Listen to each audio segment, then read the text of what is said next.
pessoal, beleza? Hoje vocês vão aprender um pouco sobre a Revolução Russa e por que você não pode sair chamando todo mundo de comunista, certo? Socialista por aí, porque Marx fica triste. Então preste atenção na nossa aula, tá bom? Revolução Russa. Bom, pessoal, Revolução Russa, tá? Vamos entender como que funciona a Rússia, o que a gente está falando sobre ela, tá? Por quê? A Rússia, ela vai ter dois momentos na Revolução. Rússia, como Rússia, no que a gente vai estudar agora, e como União das Repúblicas Socialistas Soviéticas, tá bom? São duas coisas diferentes para a gente focar nelas, tá? Primeira parte, pessoal, é Rússia, tá? Revolução Russa, vamos lá.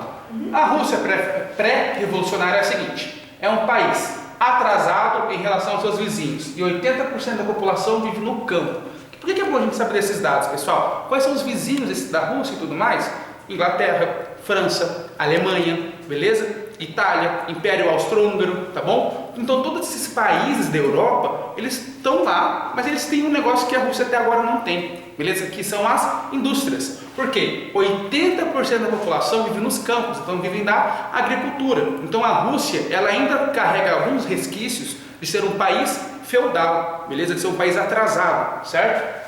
Outra coisa importante, pessoal, em 1861 a gente vai ter a abolição da servidão aos mojiques, tá bom? Ou seja, pessoal, eles vão ganhar mais liberdade dentro da Rússia, mas vão ter uma condição de vida na qual eles eram submetidos, beleza? Os mojiques, pessoal, eles eram uma parte da população que sempre por uma característica, beleza? Por um conceito daquela época dos russos, eles eram subjugados, tá bom? Então nós vamos ter essa proibição, tá? Deles serem servos, eles sempre serem servos.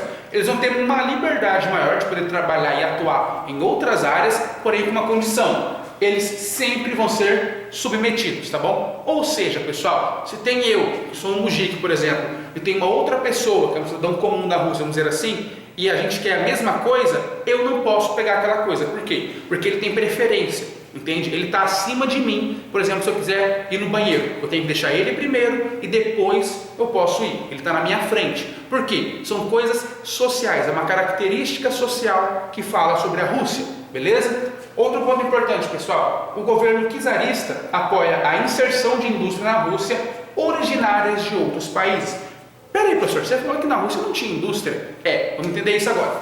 A Rússia, 80% do seu povo, da população, vive no campo. Porém, como ela via que na Europa estava começando a ter esse negócio, essa mania, essa moda de indústria, e que as indústrias representavam um avanço e tudo mais, o czar, certo, Nicolau, vai falar o seguinte: bom, talvez esse negócio de indústria seja uma coisa positiva.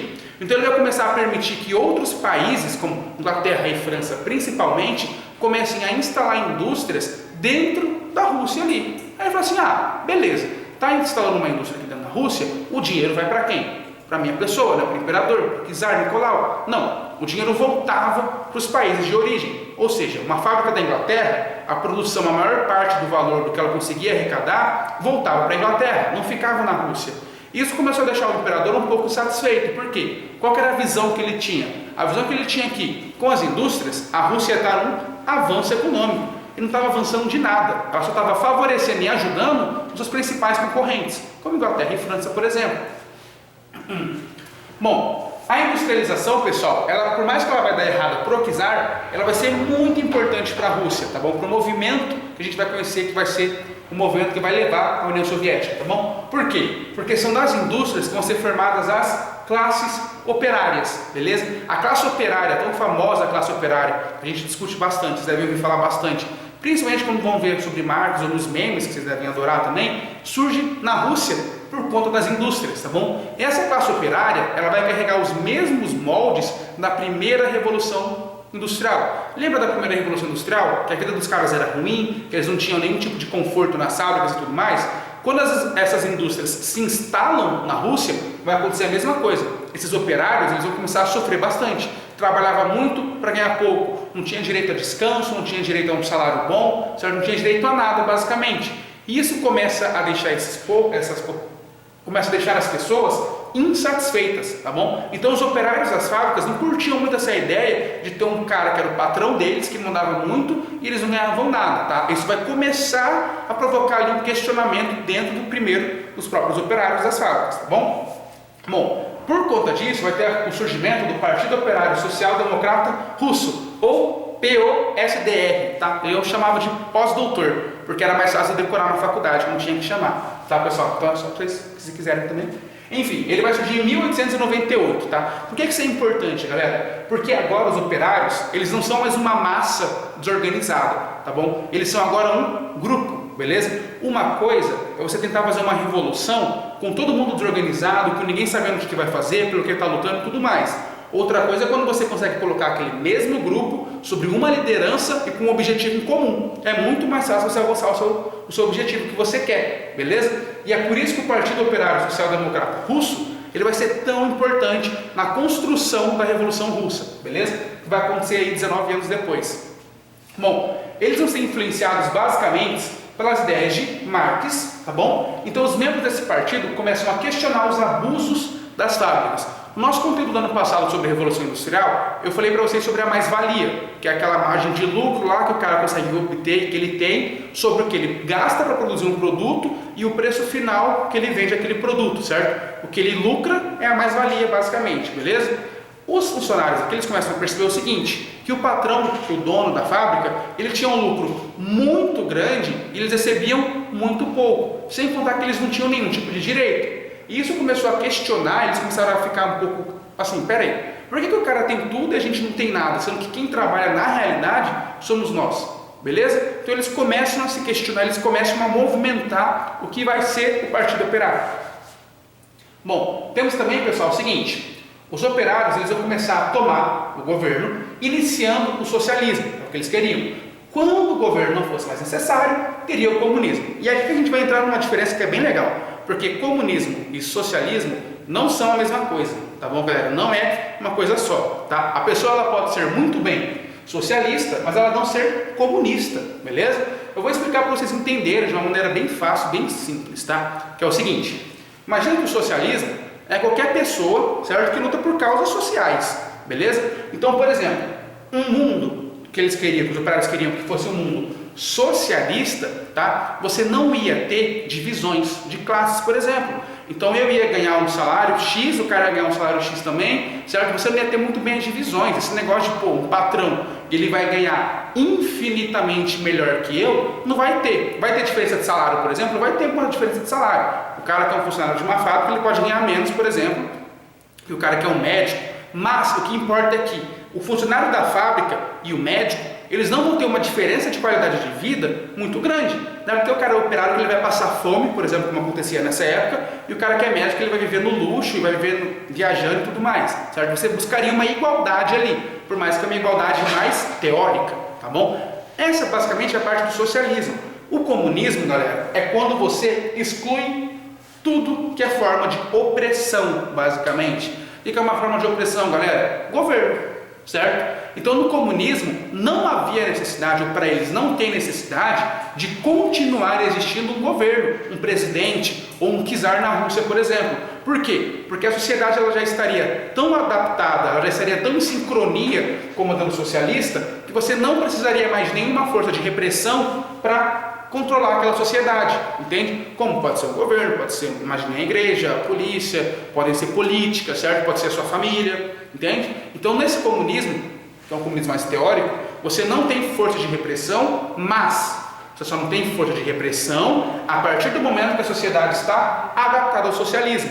Então o socialismo, os socialistas no caso, eles não vão lutar necessariamente pelo comunismo, entende? O comunista, para ele, o socialismo é uma base, é uma forma dele alcançar o objetivo maior dele. Então ele está aqui bonitinho, aí ele pisa aqui no socialismo para chegar no objetivo maior, certo? Já o socialista, ele nem sempre pode querer chegar nesse objetivo que é o comunismo, beleza? Então não confunda, não é porque tem social no nome, por exemplo, de muitos partidos ou pessoas, tudo mais, uma pessoa se diz socialista, que ela é necessariamente comunista, beleza? Porque tem diferença. Socialista pode ser qualquer pessoa que se preocupa com políticas sociais, por exemplo, entendeu? Uma política para a sociedade, voltada para a sociedade. Sabe para onde eu estou pensando em política social? Se eu penso em política social, por exemplo, eu estou pensando em política socialista, beleza? De igualdade. Se eu vejo, por exemplo, eu quero construir um hospital ou uma escola para que as crianças, os moradores de algum bairro tenham acesso, por exemplo, a uma escola ou um hospital, não quer dizer que eu sou comunista, quer dizer que eu estou pensando em políticas sociais, certo? Que é diferente disso daqui, que é uma forma de governo completamente diferente, onde você não tem meios de repressão. Como presidentes, imperadores, família, polícia e por aí vai. Qualquer meio de repressão que varia de cada sociedade, beleza? Para a Rússia, era o imperador. Mas, por exemplo, para alguma outra sociedade, pode ser a representação do presidente e por aí vai. Bom, nós vamos ter em 1903 um negócio que é bem legal, que é o Congresso de Bruxelas, tá? E o Partido Operário Social Democrata Russo, ele vai acabar se dividindo em duas forças. E é aqui que vai surgir os nomes que vocês nunca conseguem identificar e não conseguem entender o que é bolcheviques e mencheviques. Beleza, pessoal? Vamos diferenciar para vocês. O Partido Operário, ele era uma única força, certo? Ele tinha um único objetivo central. Porém, eles tinham duas formas de pensamento para alcançar o objetivo. De um lado, você vai ter os bolcheviques, tá bom? Que são liderados pelo Lenin, que significa, traduzindo mais ou menos, a tradução literal, significa maioria. Eles eram favoráveis a uma revolução do operariado que retiraria o czar do poder. Então, ponto principal, eles querem tirar o Nicolau do poder, porque eles enxergam no Nicolau essa manutenção do atraso russo, e eles vão iniciar a ditadura do proletariado. Ou seja, pessoal, os bolcheviques, eles são mais caracterizados pelo comunismo radical, tá? Que eles queriam retirar o imperador do poder e eles estavam dispostos a produzir uma revolução do proletariado por meio das forças armadas. Então, se fosse necessário pegar em arma, por exemplo, eles iriam pegar em arma, iriam entrar em guerra, tá? Vamos colocar eles como sendo mais radicais, beleza? Aquelas pessoas que estão dispostas a tudo para alcançar o seu objetivo. Por outro lado, você vai ter os mencheviques, beleza? Que é liderado pelo Martov. Significa minoria, certo? E eles são favoráveis a uma implantação gradual do socialismo por meio de alianças com a burguesia, que eles queriam chegar ao poder de forma eleitoral. Vou explicar. Por um lado, esses caras aqui, eles são mais radicais, certo? Eles querem pegar em armas, eles estão dispostos a, de fato, certo, entrar em uma luta armada para o objetivo deles. Já esses caras aqui, eles são mais moderados. Por quê? Eles querem chegar ao objetivo? Querem. Mas eles querem chegar de uma forma mais segura. Então, o que eles vão propor, por exemplo? Alianças, tratados, beleza? Acordo de paz. E tem um detalhe. Eles não querem retirar o czar do poder por meio da força. Eles querem retirar o czar do poder por meio de uma via eleitoral. Então, eles queriam o apoio da população para conseguir, por meio das eleições, retirar aquele imperador do poder, certo? Já esses caras não, eles queriam o apoio da população, mas era para retirar o imperador do poder à força, beleza? Se fosse necessário matar o imperador, eles teriam matado, tá? Bom, o que vai acontecer, pessoal? Vai acontecer que a situação na Rússia, ela vai ficando cada vez mais instável. Por quê? Após 1903, como eu falei para vocês, vai ter a divisão do Partido Social Democrata Russo, beleza? Dividiu. Porém, esses dois lados do partido, eles vão começar a lutar entre eles para ver quem conseguia ter mais adeptos, quem conseguia ter mais influência, quem conseguia ter mais poder. Isso vai levando a Rússia para uma crise cada vez maior. Por quê? Você está passando na Rússia por um período de atraso, eles não tinham indústrias, por exemplo, tinham muita pouca indústria. Os funcionários das indústrias, eles recebiam pouco, eles recebiam muito mal, então eles estão insatisfeitos com a vida que eles levam. O ponto central, que era o ponto de reivindicação deles, de luta, que é o Partido Social Democrata Russo, está partido e eles estão lutando entre eles. Então você tem um ambiente muito favorável para uma revolução acontecer. E ela quase acontece na Rússia no ano de 1905, que vai ser posterior a essa guerra aqui, tá? A gente vai chegar lá. É o seguinte, a Rússia, ela passa por uma situação ruim. Tu pega tudo isso que eu falei para vocês, todos esses pontos que eu falei para vocês, indústrias, os funcionários, a divisão do partido, aí você vai somar o seguinte, a derrota na guerra russo-japonesa, que é basicamente o seguinte, pessoal, a Rússia, ela tinha territórios quase chegando junto com a Ásia ali, na parte asiática da Rússia, ela tinha vários territórios com minérios, beleza? E o Japão era um país que estava começando a crescer, certo? Naquela região. E no período de expansão do Japão, eles vão entrar no território da Rússia e declaram guerra à Rússia. O czar Nicolau achou que ia vencer a guerra, aceitou e foi para o enfrentamento. O que aconteceu? O Japão, que já era um país quase que completamente, estava passando por um processo muito grande de industrialização, tinha armas superiores e tinha um exército melhor treinado. Eles vão até o território russo e conseguem vencer a Rússia, pegando aquela região que era rica em minérios para ele, região da Manchúria, tá bom? E a Rússia perdeu aquela região e ficou tipo assim, pô, beleza, perdemos. Aí você juntou isso com essa derrota para aquele caldeirão estava virando a Rússia, estava começando a explodir. Não tinha mais como o imperador Nicolau segurar no poder. Tanto é que a própria família imperial russa começa a falar para o imperador Nicolau para ele se retirar do cargo de czar, para ele sair do cargo. Por quê? Porque eles acreditavam que, caso o imperador saísse do cargo, os ânimos na Rússia iriam se acalmar e o filho dele iria poder assumir o trono num ambiente mais tranquilo. Porém, o Nicolau se recusa a fazer isso, beleza? Ele se recusa a deixar o cargo para o filho dele. Ele quer continuar no poder. E aí, pessoal, que no ano de 1905, em janeiro, quando esse cara aqui, ó, George Gapon, ele vai liderar milhares de pessoas, tá, que vão até a praça do czar, tá, o castelo do czar, em São Petersburgo. Eles vão começar a fazer uma passeada. Por quê? O que estava acontecendo nesse momento? As pessoas na Rússia estavam passando fome. Eles tinham perdido dinheiro nessa guerra aqui. Já não tinha muito, né? Vamos falar a verdade. Aí perderam um pouco que tinham. Enquanto a maioria da população passava fome na Rússia, o imperador Nicolau estava dando um banquete, tá? Estava dando um banquete para a população. Então era tipo assim, todo mundo está comendo bem, todo mundo está, na família real, claro, está vivendo no luxo, a população está sofrendo. O que eles fizeram? Eles foram até o palácio do imperador em São Petersburgo e falaram assim, ó, seguinte, eu quero comida, eu quero melhorias, você não está dando pra gente, você só pensa na família real, só pensa na nobreza, a população só está se lascando cada vez mais. O que o imperador faz? Ele ajuda as pessoas? Não, ele manda o exército matar todo mundo. E aí que vai ter um episódio que é conhecido como Domingo Sangrento, tá? É quando essas pessoas que foram até a praça protestar, elas vão ser recebidas pelo exército. Elas esperavam ganhar bolo e vão ganhar bala, mas é uma bala no sentido de morte. Entendeu? No trocadilho, pessoal, essa piada foi muito boa, eu sei. Alguns não vão entender, mas a gente explica na volta às aulas, a importância. Bom, pessoal, o que vai acontecer?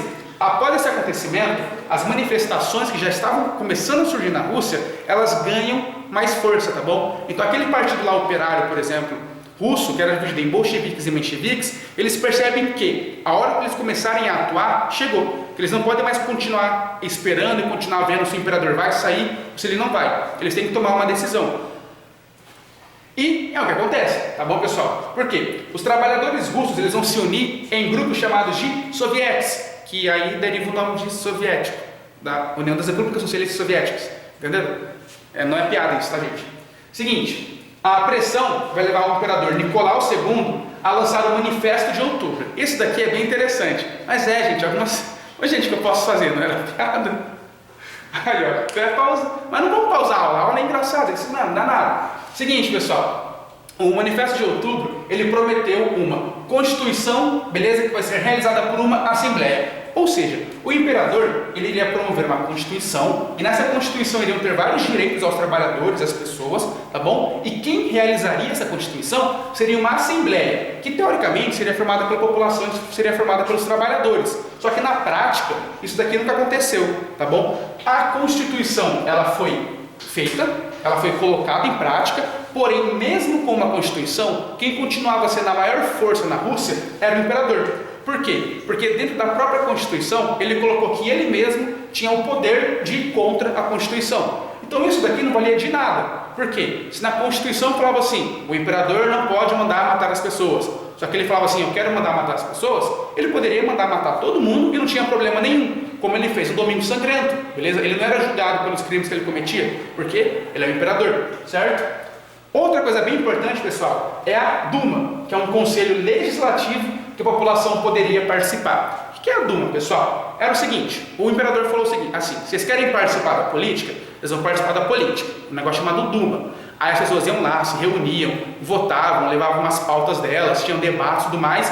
Assim, já sei, vamos levar esse documento aqui então, lá para o imperador olhar, aí o imperador vai ler e vai ver que a gente está insatisfeito com tal coisa e vai olhar pela população. Beleza. Aí eles iam lá andando bonitinho, né? O casaco era frio. Aí eles iam lá e entregavam o negócio para o imperador. Como era frio, ele queimava na fogueira e não lia nada. Por quê? A Duma, quem que vai formar a Duma, pessoal? População. O Nicolau, cadê o Nicolau? Aqui o Nicolau. Ele não liga para a população. Ele só liga para quem? Para ele mesmo. Por quê? Porque ele é um imperador, beleza? Então ele não está nem aí porque a população está feliz ou está triste, se eles estão comendo ou não. Desde que ele continue bem na vida dele, ele não liga para a população, ele não dá a mínima para eles, certo? Nós vamos ter, pessoal, o outro fator que aí desencadeou e aí o negócio da vaca foi pro brejo, tá? Que é o seguinte, o Nicolau, ele vai entrar na Primeira Guerra Mundial e temos alguns motivos pelo qual ele entra na Primeira Guerra Mundial. Além dele achar, óbvio, que ele iria vencer por algum motivo essa guerra, coisa que não acontece, tá? Lembrem-se, todos os países europeus, eles passaram por processos de revolução industrial. Gente, desculpa, aconteceu um imprevisto aqui. Todos os países eles passaram por um processo de revolução industrial. A Rússia passa por um processo? Não. Então é basicamente o seguinte, pessoal, imaginem vocês, claro, um monte de pessoas com armas, tanque de guerra, bem treinada, quando um mano de russo segurando um garfo, sabe aqueles garfão de feno?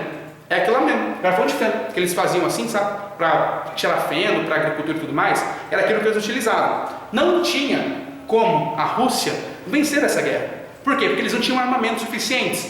E aí que quase 15 milhões de soldados foram enviados para os campos de batalhas sem possuir equipamentos ou instruções adequadas. E qual é o problema disso? É que você retirou aproximadamente 15 milhões, pessoal, não tinha um IBGE naquela época também, tá, galera? São números aproximados, tá? Fala assim, nossa, era quem estava contando as pessoas? Não, não tem. Então são 15 milhões de pessoas aproximadas, tá? Que vão ir para essa guerra. Essas 15 milhões de pessoas aqui, elas vão ser retiradas também dos campos que elas trabalhavam. Então a economia russa vai começar a entrar em decadência. Por quê? Não tem mais mão de obra suficiente para dar conta de todos os campos, por exemplo. Certo?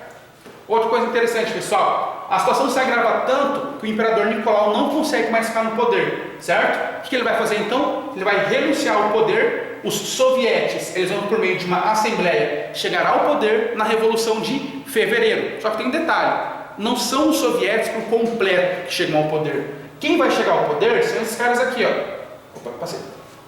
Os mencheviques, do Martov. Por quê, pessoal? Porque é por meio de uma assembleia. Lembra que eu falei que eles eram os caras mais da fazer alianças e tudo mais? Então, bom, o governo que eles chamam aqui é um governo provisório, tá bom? E vai manter a Rússia na guerra. E aí que está o principal problema.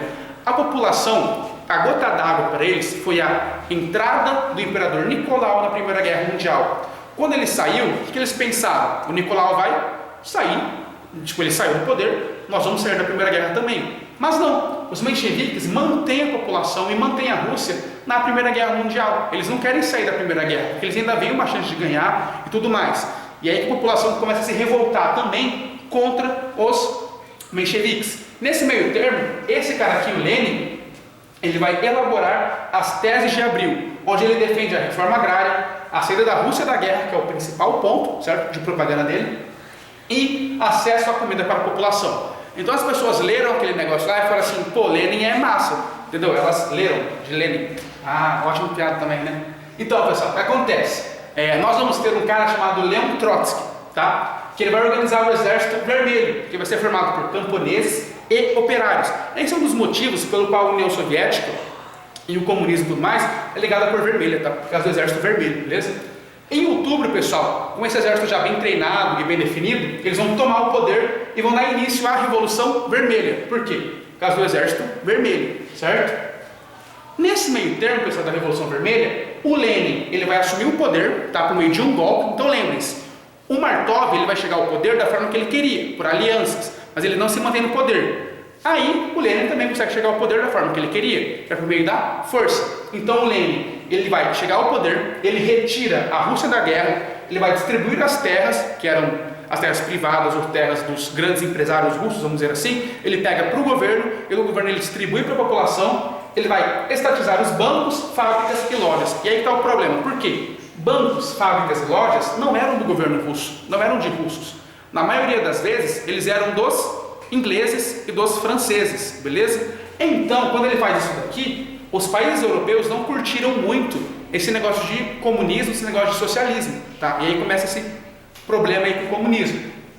A alta burguesia vai ficar contrária a tudo isso, tá? Por quê? Porque as medidas do Lenin, elas vão resultar na perda de terras, e burguês tinha terra e fábrica, e alguns países europeus também não vão curtir muito essa ideia, tá? Bom, pessoal, para acabar, quase acabando, parece que é longo, mas não é.